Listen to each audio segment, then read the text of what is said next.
3.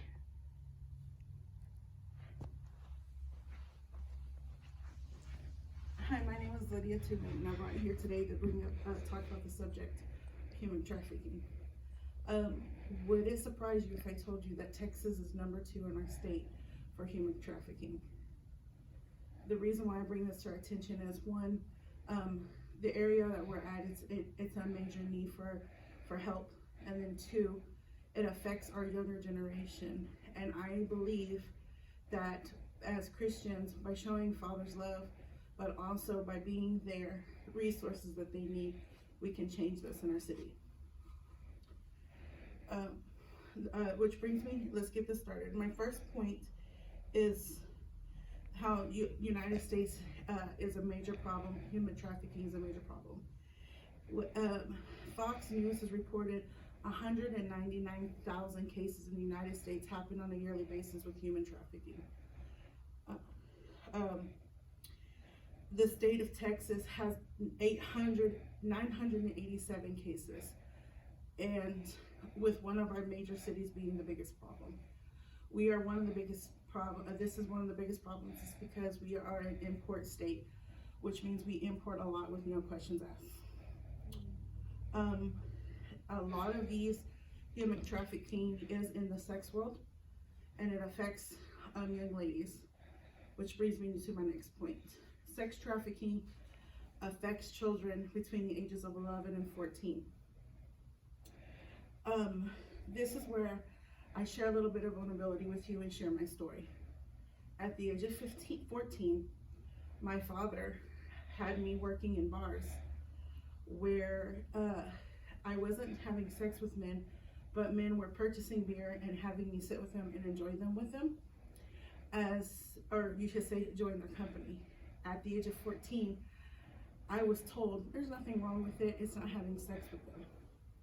This is an example of why young, especially girls, but young people of all ages, because it affects males and females, are easily influenced, especially now with social media.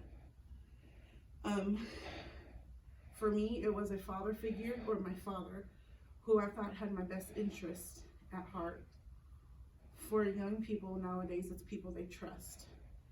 And most women or young children that are affected are those who leave their home or are runaways and don't fit in or have issues. I was a product of a broken home at this time. My parents were divorced. I did have a loving mother who was there for me always. But my father at this time decided to be selfish and think of himself, and then put me at the risk. So nowadays we know that this is very important for our children to address these issues of not being socially accepted, not feeling love at home, or dealing with stress at home. Which also brings me to my last point in theory of being the love. To overcome some of my issues, having a loving mother at home helped me majorly.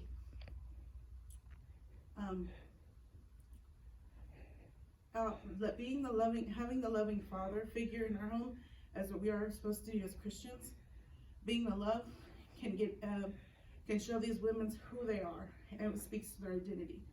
A lot of these men and women do not know who they are in God, or who God made them to be. So when we share the love of the Father, we show them their identity and purpose, and show them they're more than what the world has told them they're meant to be.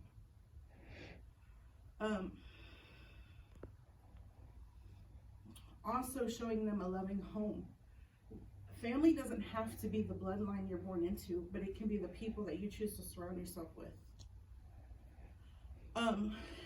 A lot of these women need resources too.